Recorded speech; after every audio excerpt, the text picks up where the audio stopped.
అందరికీ నమస్కారం అండి. ఈరోజు చెప్పే కథ పేరు రాగం మెరుగని కోయల. ఈ కథను రచించిన వారు ఉదయబాబు గారు. ఇంక కథలోకి వెళ్తే, నమస్తే అందరికీ, నేనే లేట్ అయినట్టున్నాను, ఐఎమ్ వెరీ సారీ అంటూ రిహార్సల్ రూమ్లోకి అడుగు పెట్టాను.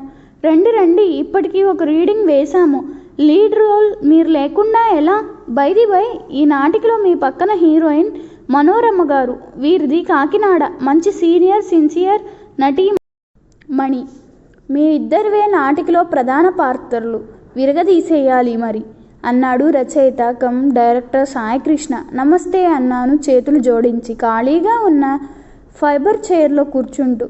ఆమె టిఫిన్ పొట్లంలోంచి గారి ముక్క తుంచుకుని నోట్లో పెట్టుకోబోతూ నన్ను ఆత్మీయుడైన వ్యక్తిని చూసినట్టు తద్మత్యంగా చూస్తూ నమస్తే అంది. ఒక్క క్షణం నేను ఆ చూపులకి విచలితుడైనాయి. చూపు మరల్చుకున్నాను. టిఫిన్ పూర్తి అయ్యాక పాత్రధారులంతా రావడంతో ముందు 2 సార్లు సిట్టింగ్ రీడింగ్ ఇచ్చాము. నాటికంతా సంభాషణలు ఎక్కడ మార్ధవంగా చెప్పాలో, స్పష్టంగా ఎలా చెప్పాలో, హెచ్చుతగ్గులు తీవ్రతలు అన్నిటినీ సాయికృష్ణ ఓపికగా చెబుతుంటే ఆయన ఓపికతకానికి నాకు ఆశ్చర్యం వేసింది. నేను ఈ నాటిక సమాజంలో చేయడం ఇదే మొదటిసారి. మనోరమ సీనియర్ నటి కావడంతో ఎంతో అనుభవంతో అద్భుతంగా సంభాషణలు పలకడం చూసి స్ఫూర్తిగా తీసుకుని నేను ఆమె పోటీగా చెప్పాను. సాయికృష్ణ ఆశ్చర్యపోయాడు. సో నైస్ భగవాన్ గారు, మొన్న మీరు చేసిన నాటిక చూసి మీరైతే ఈ పాత్రకు న్యాయం చేస్తారనుకుని మిమ్మల్ని కాంటాక్ట్ చేశాను. నా అదృష్టం కొద్దీ మీరు ఒప్పుకున్నారు. మీకు పోర్షన్ కూడా బాగా వచ్చేసినట్టుంది. నేను ఊహించిన దానికన్నా బాగా చెప్పారు. ఇక రిహార్సల్ కూడా బాగా చేస్తే తప్పక మన నందికి సెలెక్ట్ అవుతాము ఆశాభావంగా అన్నాడు సాయికృష్ణ. సార్, ఒక నాటిక ఒప్పుకున్నామే అంటే ఆ పాత్రకు 100కి 100% న్యాయం చేయడానికి ప్రయత్నించడం నా అలవాటు సార్. అందుకోసం డైరెక్టర్గా నన్ను మీ చేతుల్లో పెడుతున్నాను. నాలో ఉన్న నటుడిని పరిపూర్ణంగా వాడుకోండి. ఎన్నిసార్లు రిహార్సల్ చేయడానికైనా నేను రెడీ. డైరెక్టర్గా మీరు నా నటనకు సంతృప్తి చెందాలి. మీరు సంతృప్తి చెందితే నా పాత్ర పండినట్లే. సరేనా సార్?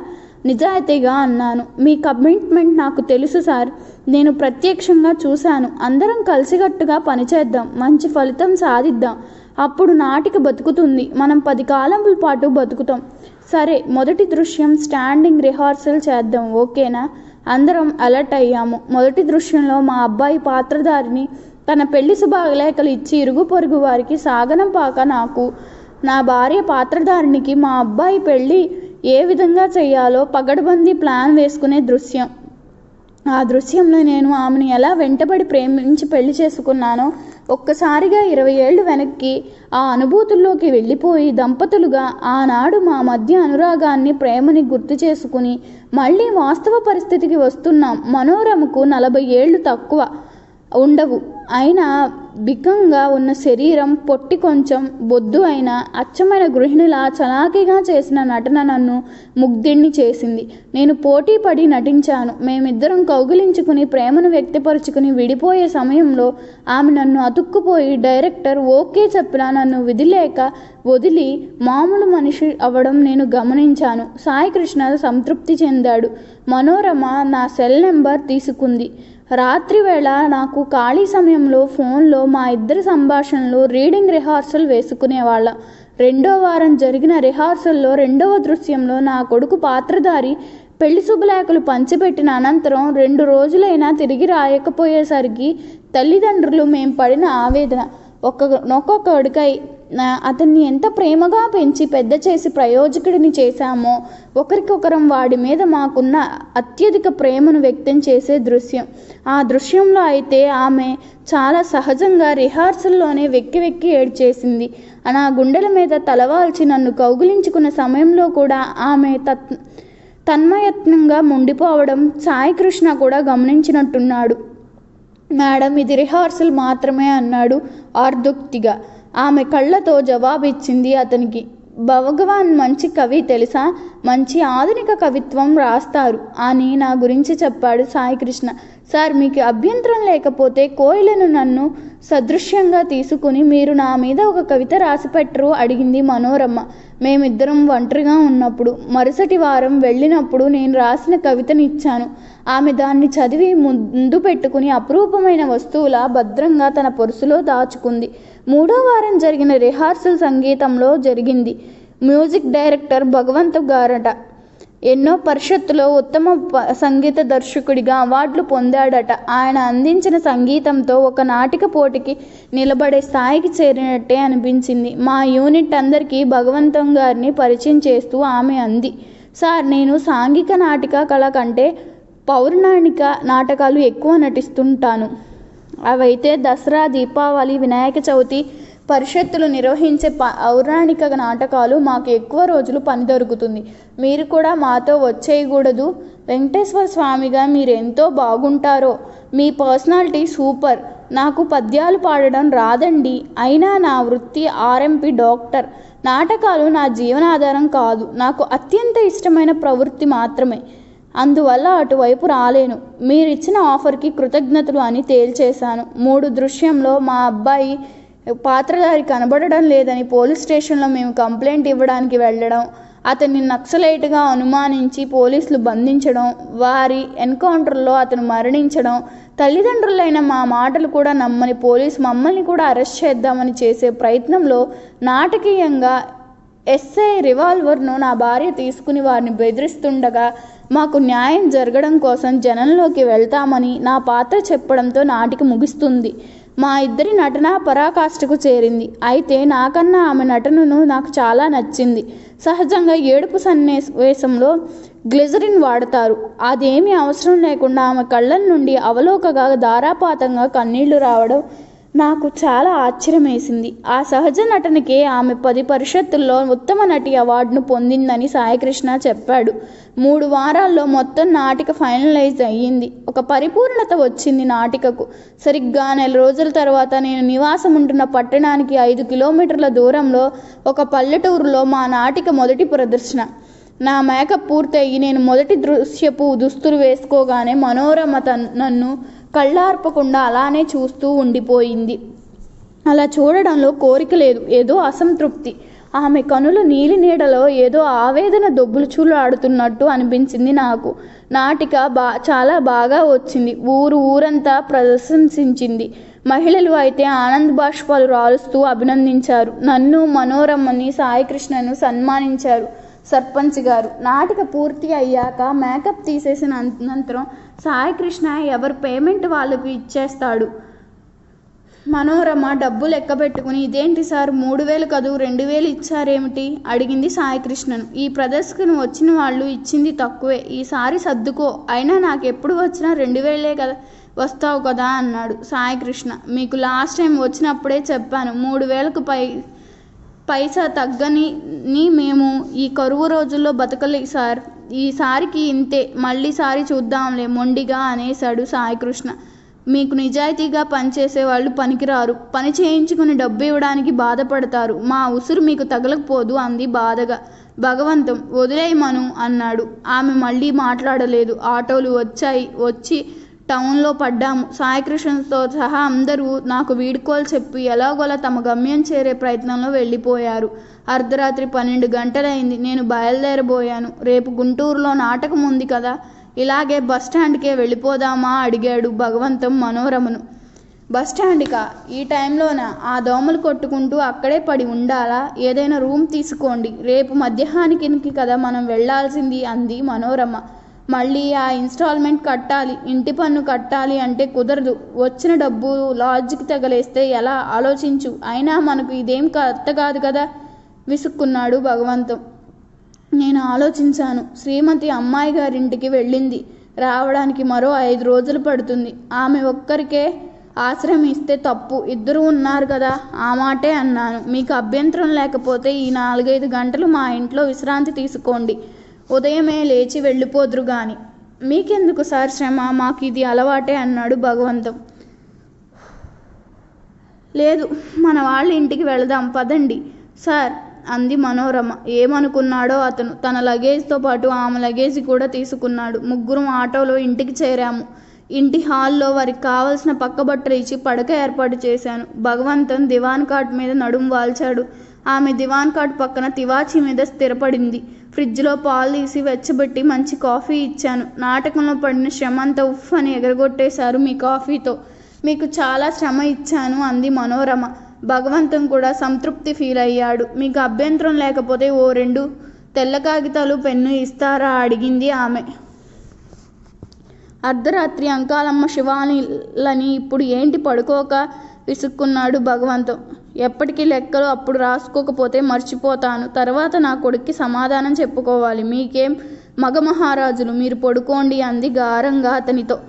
మూసుకు పడుకున్నాడు భగవంతం. ఆమె అడిగిన కాగితాలు ఇచ్చి ఇంకేమైనా కావాలా మేడం అని అడిగిన నాతో అందావిడ. మీరు వెళ్ళి పడుకోండి సార్ ప్లీజ్. ఇప్పటికే చాలా ఇచ్చాను. ఏమన్నా అవసరం అయితే లేపండి. మొహమాట పడవద్దు అని నేను మా మాస్టర్ బెడ్రూమ్లోకి వచ్చి బెడ్రూమ్ మీద నడుం వాల్చాను. నాకు అస్సలు నిద్ర పట్టలేదు. ఆమెతో సజీవంగా నటిస్తున్న దృశ్యాలు గుర్తురాసాగాయి. అరగంట పైనే హాల్లో లైట్ వెలుగుతూనే ఉంది. మరో 10 నిమిషాల తర్వాత నా బెడ్ దగ్గరికి ఏదో ఆకారం, ఆమె మనోరమాన్ని గుర్తుపట్టడానికి నాకు క్షణం సేపు పట్టలేదు. నేను కదలలేదు. ఆమె 2 చేతులతో నా ముఖాన్ని సున్నితంగా పుట్టుకుని నుదుటి మీద, కళ్ళ మీద, 2 బుగ్గల మీద సున్నితంగా ముద్దాడింది. ఆమె వెచ్చని కన్నీటి బిందువులు నా బుగ్గల మీద అప్రతిబుడమైనాయి. ఆమె చర్యకి, ధైర్యానికి thank you sir, thank you so much అని గుసగుసగా అనేసి నా పక్క దగ్గరకు వెళ్ళిపోయింది. తరువాత ఎప్పటికూ నిద్ర పట్టింది నాకు తెలియదు. అలవాటుగా 5 గంటలకు టక్కుని మేల్కు వచ్చింది. దేవునికి నమస్కరించుకుని కళ్ళు తెరిచాను. నిద్రలేమితో కళ్ళు ఒకటే మంటలు. నెమ్మదిగా కళ్ళు విప్పాను. హాల్లో మీద అప్పటి వరకు మమాయకమైన 2 దేహాలు అలారం గంటకు ఉలిక్కిపడి విడిపబడ్డాయి.